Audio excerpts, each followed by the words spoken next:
Chapter 1. A Castle Overrun.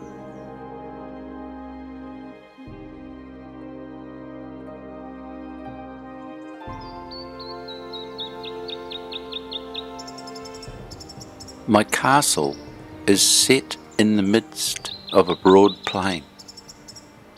Further afield are ponds surrounded by stalky, untended reeds and flaxes, and numerous stands of trees provide a rich foraging habitat for assorted wildlife. I was born there, and at that time I inherited what was designed as a strong fortress. But as I grew, I realized that it was home to a turgid throng of weedy creatures.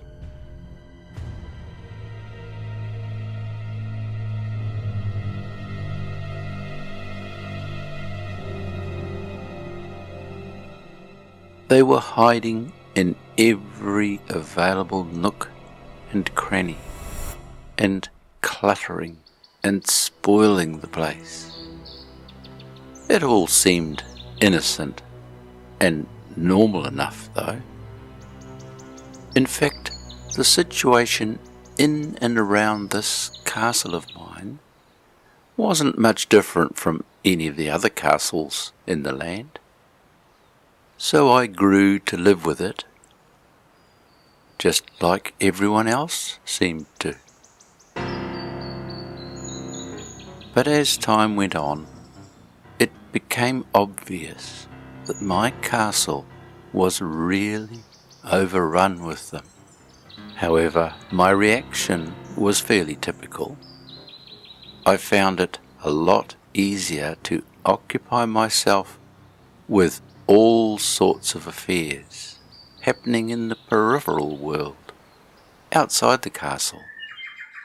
In fact, I had involved myself with so many activities and had become so very busy that now, by and by, I had become quite entangled.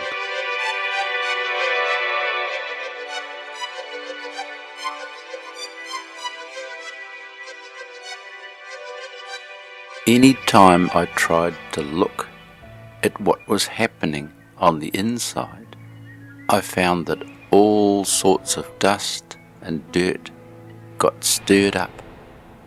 So my visits there became fewer and fewer. Now this was ridiculous, considering it was really my castle and my palace. I began to get the feeling that these creatures planned to become permanent residents. They were long overdue for expulsion, but you know, they could be quite nasty if I even suggested I wanted to move back in and clean up a bit. So they were left more and more to continue undisturbed in relative comfort. The mystery surrounding them only deepened. I could see no rescue.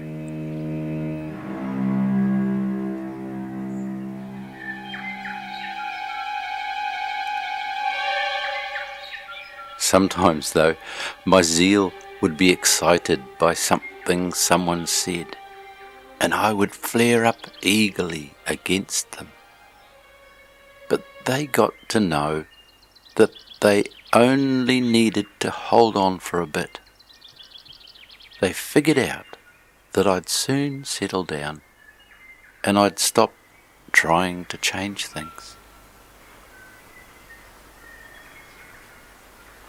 Or these malignant creatures could appear willing to concede some acceptable losses whenever I tried to exercise a bit of righteous indignation. At those times, a few of the more noticeable ones would be forced to leave, but the majority would keep the position they had been enjoying. So, in this manner, the day of their expulsion was repeatedly delayed. The pattern became more and more established, and they became harder and harder to overcome.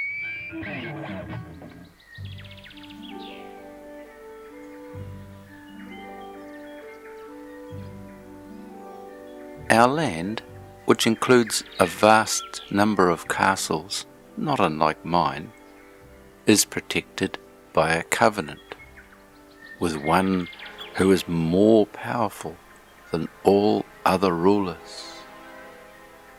I found out a few things about this once when I spoke with the messenger of the High One. Why is this covenant so important? I asked him. Making contact with this messenger was always a little like being visited by a fresh and liberating breath of wind. An excitement would swell up inside me. However, his answers were often not immediate, nor as I might have expected. In fact, contact with him was not something I could describe easily.